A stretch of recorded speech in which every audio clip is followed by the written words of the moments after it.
Speak of the devil and he shall appear. I'm a devil. Got to pick up some new materials? Yeah, my guys are just working too fast and can't keep up, so I got to get some more stuff. That's not a problem. No. Sweet. Well, I'll help you load that up, and then you can bring it back when you're done. I can do that. Nice. Can we move the beer out of here? Nope. This is an adult channel. Ooh, I like those. Yeah. Yep. Wait, not that kind of adult channel. What's up, guys? We got number two over here. He came by to pick up the trailer, haul some lumber, and then just dropped it off. So I'm going to just do real quick, ask him the same things I asked Lori, and I'm going to do this with everybody. What did you not like about your old job and working for somebody else? And then what was the thing that made you pull the trigger and go do something on your own? All right, so what did you not like about working for somebody else and your old job? What was your last job, I guess? I don't even remember. I would travel around to different hotel chains and resurface their bathtubs so that people wouldn't slip and get hurt, but really just so they wouldn't slip and sue the hotels.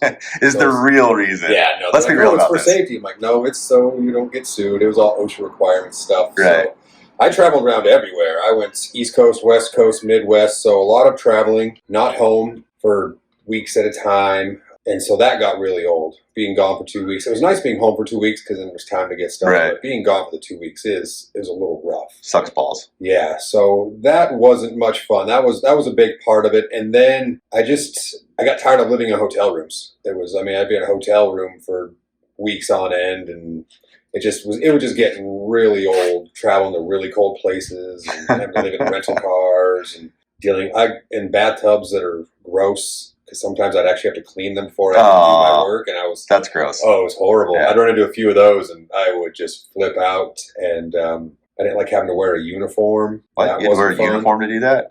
Not really, just like a polo shirt. It still had this thing on it. I couldn't cuss. I had to be polite to everyone, and I had to be in like a business setting. And I'm more of a construction guy. I like to swear and curse and make noise, and it was more of a business setting that it just got old. It was not your game. Yeah, and then obviously being told what to do. I've always had a problem with authority. No. But I'm married, so I guess I'm used to that. You did make that leap at least. Yeah, begrudgingly, but I did it. It was just wearing on me, getting old, all of those things, and it wasn't for me. And I wouldn't say I had one passion, but framing I've always loved. Like I missed it. Like back when I was getting ready to start my company in 2007, the economy took a turn, and so I never really got the chance to see if I could make it. Right. You know, I always figured I could, but you never really know.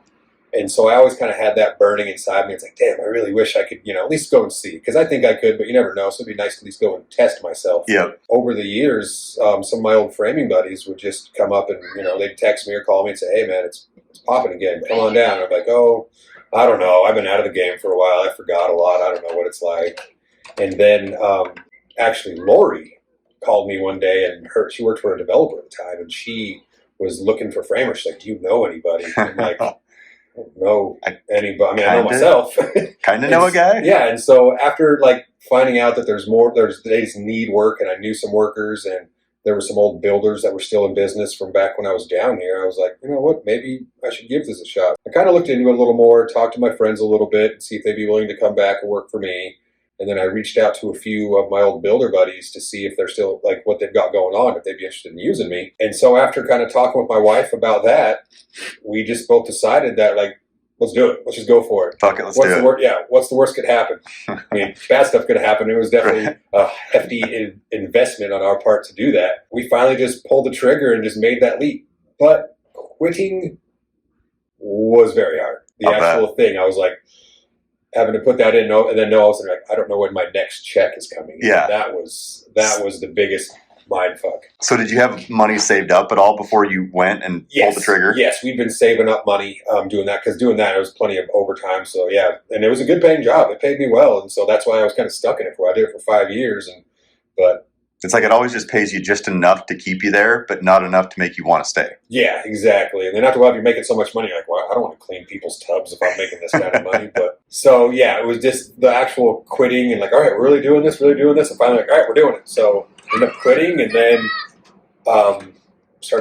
we had money. So we had money saved up, and then we actually just pulled a little money out of the a HELOC to supplement the rest. I definitely underestimated how much money you need to get started doing this. Because you got to buy the tools, you got to buy the nails, you got to buy the truck and trailer and all that fun stuff.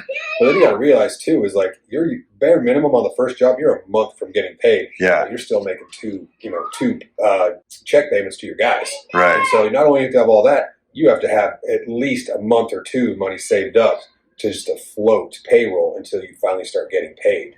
That makes sense. And, I never would have thought about it like that. Oh, yeah. So we got there sort of, because when you have all that money in the bank, you're like, oh, you're buying this, you're buying that. Ooh, I want the best. I want the newest. I want the best, all this stuff.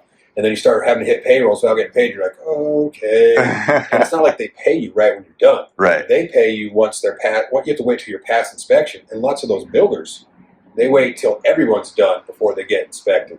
So even if you're done on a certain date, sometimes it takes 2, 3, 4 weeks, even longer if they're big fancy houses, to get them to submit a payment. And then usually it's 2 weeks after that. Yeah. So I definitely underestimated that. It was a big learning curve.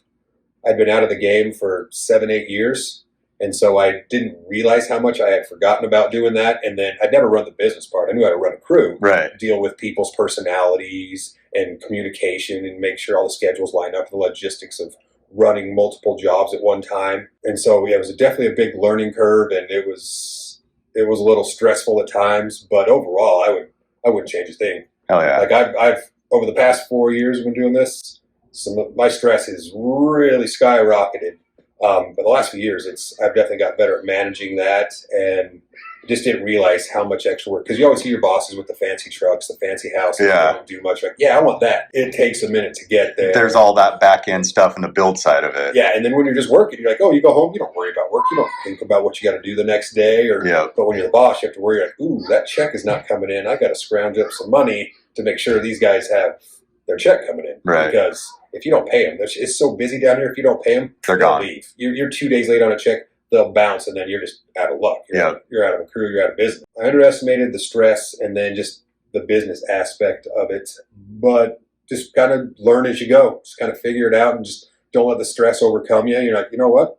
It's not gonna kill you. Yeah. Just keep going. You'll figure it out. Well, it's the one thing I've noticed the most about like everybody since they quit is they might be stressed out a little bit more here and there, but overall their happiness is just like 10 times more than it was. Oh, 100%. They like to go to work, regardless of whether it's stressful or not. They actually like to go to work. They want to go to work. They want to go get something done because they're accomplishing something for themselves. You know? 100%. Yeah, doing something for yourself is 10 times more rewarding than doing something for someone else as far as working for them. Yeah, no regrets at all. It was, it's been a fun ride, and hopefully we keep getting to do some more. Hell yeah. Well, that was perfect. That's exactly what I needed. I've already kind of told you guys, but in case you're wondering why we call him number 2, it's because he is number 2 Micah. Number 1 is back here, and number 2 is over there. We used to live together, and we've been friends for what, like 50? Are we going on 20 years yet? Yeah. We're going on 20 years, huh? I think I came down in 2004, so 16, 18, 16-ish. Yeah, somewhere right around there. 2003, 2004. Yeah, it's not often you have 2 Micahs living in the same house. And he's older. It's not that he's a better being a Micah. He just has more experience at being a Micah, so that's why that. I've just been a Micah longer. Yes, is it? Exactly. That's the only reason I'm number 1. And there's a Micah 0 out there too. There is. There might even be a Micah -1. We haven't met him yet, but he might be there. That's true.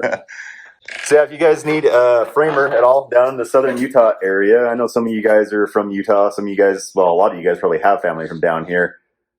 This guy, Red Rock Framing. Yeah, thanks for watching again, and we'll keep you guys updated as everybody goes along. Got a few more questions for everybody. I'll try and hit Joe, but Joe's even more camera shy than everybody else is, so we'll see what I can do there. I'm still working on Joe. I'll try and get in this Saturday when I go back over.